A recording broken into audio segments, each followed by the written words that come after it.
নমস্কার, কেমন আছেন সবাই? চলে এলাম লাইভ বাই দাওয়ের আবার নতুন একটা ভিডিও নিয়ে। আমি মানসী, থাকি মুম্বাইতে। চলুন আজকের ভিডিওতে, আগের দিন তো আপনাদেরকে দেখিয়েছিলাম যে কোথায় কোথায় ভাইদেরকে নিয়ে ঘুরতে গেছিলাম। আজকের ভিডিওতে দেখাবো মাঝখানে শনিবার দিন গেছে, রবিবার দিন আমরা ঘুরতে বেরিয়েছি কোথায়। আজকে যেখানে যাচ্ছি ওটা বেশ সময় সাপেক্ষ একটি জায়গা, যার জন্য অনেকটাই সময় লাগে যেতে আসতে, প্রায় 2-2.5 ঘন্টা। এছাড়া আমাদের বাড়ি থেকে স্টেশন অবধি যেতেও অনেকটা সময় লাগবে। তাই আমরা সকাল সকাল একদম টিফিন করে একদম আজকের আর কোনো রকম আলিস্যি নয়, বেরিয়ে পড়েছি তাড়াতাড়ি। ঘুম থেকে উঠেই মোটামুটি আমরা ব্রেকফাস্ট কমপ্লিট করে এই যে রেডি হয়ে সিদ্ধার্থ ওদিকে ক্যাব বুক করেছিল, ওটা এসে গেল। আমরা চলে এসেছি একদম আগের দিন যেইখানে ঘুরতে এসেছিলাম, আপনাদেরকে বলেছিলাম মনে আছে যে ওখানে একটি আরও জায়গা ছিল যেটা অনেক রাত হয়ে যাওয়ার কারণে আর ওটা ছেড়ে দিয়েছি, যাইনি, পরের দিন আসবো। তো সেটাতেই এসেছি আজকে। জায়গাটার নাম হচ্ছে এলিফ্যান্টা কেভ। এলিফ্যান্টা কেভে যেতে প্রায় অনেকটা সময় লাগবে, যার জন্য আজকে সকাল সকাল বেরিয়ে এসেছি। তাও বাজে এখন প্রায় দুপুর 2টো মতন। টিকিট কাটা হয়ে গেল। আগের দিন যখন এসেছিলাম তখন তো আপনাদের গেটওয়ে অফ ইন্ডিয়াটা ওটা দেখানোই হয়নি ভিডিওতে, তাই আজকে দেখালাম দিনের আলোয়। কি সুন্দর লাগছে না? এখানে আবার এই জায়গাগুলোতে এলে প্রচুর বিদেশি মানুষদের আনাগোনা। এখানে এলে প্রচুর এরকম বিদেশি মানুষ দেখতে পাবেন। তারপরে ওই যে আগের দিন আমরা যেখানে বসেছিলাম মেরিন ড্রাইভ, ওখানেও তাই প্রচুর মানুষ এসে দেখি বসে থাকে, বেশ ভালো লাগে কিন্তু দেখতে। আমরা এদিকে টিকিট কেটে উঠে পড়েছি। এই লঞ্চগুলো যাচ্ছে, প্রায় এই লঞ্চগুলো যেতে 1 ঘন্টা 10 মিনিট মতন সময় লাগবে। টিকিট প্রায় ওই 290 টাকা, 300 টাকার মতন টিকিট এক একজনের মাথা পিছু। তারপর এখান থেকে আমরা চললাম, এই যে সাগরটা দেখছেন এটার নাম আরব সাগর। আরব সাগরের অনেকটা যেতে হয়, 1 ঘন্টা 10 মিনিট মতন সময় লাগে। বলতে পারেন একদম মাঝখানের দিকে একটা দ্বীপ আছে, সেখানেই আছে এই কেভটা, এলিফ্যান্টা কেভ। যেতে অনেকটা সময় লাগবে। রোদ্দুর ভীষণ উঠেছে, একদম কড়া রোদ্দুর, কিন্তু তখন ওই যখন উপরে ছিলাম তখন তো বেশ গরম লাগছিল, কিন্তু এখন এই যে সমুদ্রের হাওয়াতে বেশ ভালোই লাগছে, কিন্তু ভীষণ হাওয়া দিচ্ছে। আর এদিকে লঞ্চ তো চলছে। আমি আপনাদেরকে বললাম এখন বাজে দুপুর 2টো। আপনারা ভাবছেন সকাল সকাল বেরিয়েছে বললো, কিন্তু এইদিকে তো প্রায় বেলা গড়িয়ে বিকাল। না, এমন জায়গায় যাচ্ছি জায়গাটা পুরো কেভ, একদম গুহা, আর আশপাশটা পুরোই খোলা একদম।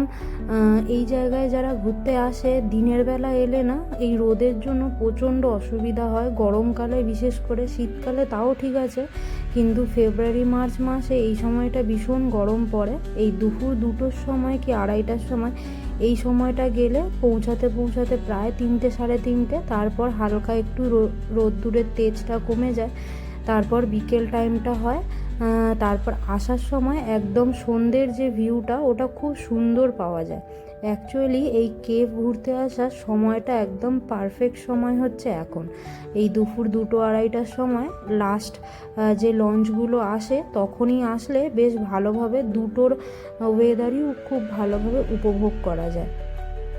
এই কেভ অ্যাকচুয়ালি সব সময় তো খোলা থাকে না, সোমবারে সপ্তাহে 1 দিন বন্ধ থাকে। আর এছাড়া সকাল ওই 10টা থেকে 11টা ওপেন হয়, আর বিকেল 5টার মধ্যে মোটামুটি বন্ধ হয়ে যায়। বিকেল 5টার বন্ধ হয়ে যাওয়া বলতে বিকেল 5টার সময় এখান থেকে ফিরত সবাই যায়, কিন্তু 2টো, 2:30, 3টের সময় লাস্ট যে লঞ্চগুলো, সেই লঞ্চগুলো এই যে আইল্যান্ডে সেখানে আসে। লাস্ট লঞ্চ 2টো, 2:30, 3টে এই সময় করে আসে।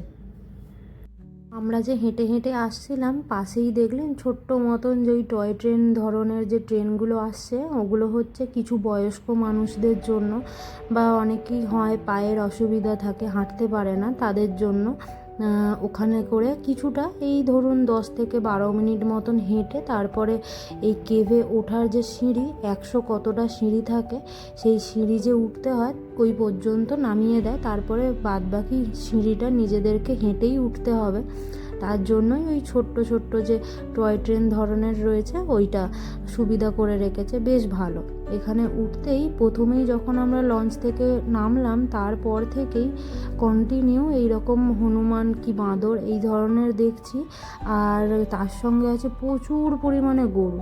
জানি না এই আইল্যান্ডে এত মানুষের তো বসবাস নেই, কারণ বিকেল সন্ধে মোটামুটি হলেই এখানে ছোট ছোট যে স্টলগুলো থাকে সেগুলোও মোটামুটি সব গুছিয়ে একদম লঞ্চে করে ওপারে চলে যায়। এদিকে বলতে পারেন কোনো রকম নেটওয়ার্ক সিস্টেমও নেই যে এখানে কোনো মানুষের বসবাস হবে। কোনো মানুষই রাতে এখানে থাকে না, এই দিনের বেলা ঘুরতে আসে আর রাতে মোটামুটি বিকেল 5টা, 5:30, 6টার মধ্যে সবাই চলে যায় এখান থেকে। তো কিন্তু এখানে দেখলাম গরু, ষাঁড়, তারপরে বিভিন্ন বাঁদর এই ধরনের প্রচুর রয়েছে। তার জন্য মোবাইলও খুব সাবধানে তোমাদেরকে নিয়ে আসতে হবে, কারণ এতই রয়েছে হঠাৎ করে ওরা তো বুঝতে পারে না, হাতের মধ্যে থেকে নিয়ে যায়। এরকম অনেকবার হয়েছে, শুনে এসেছি আমরা।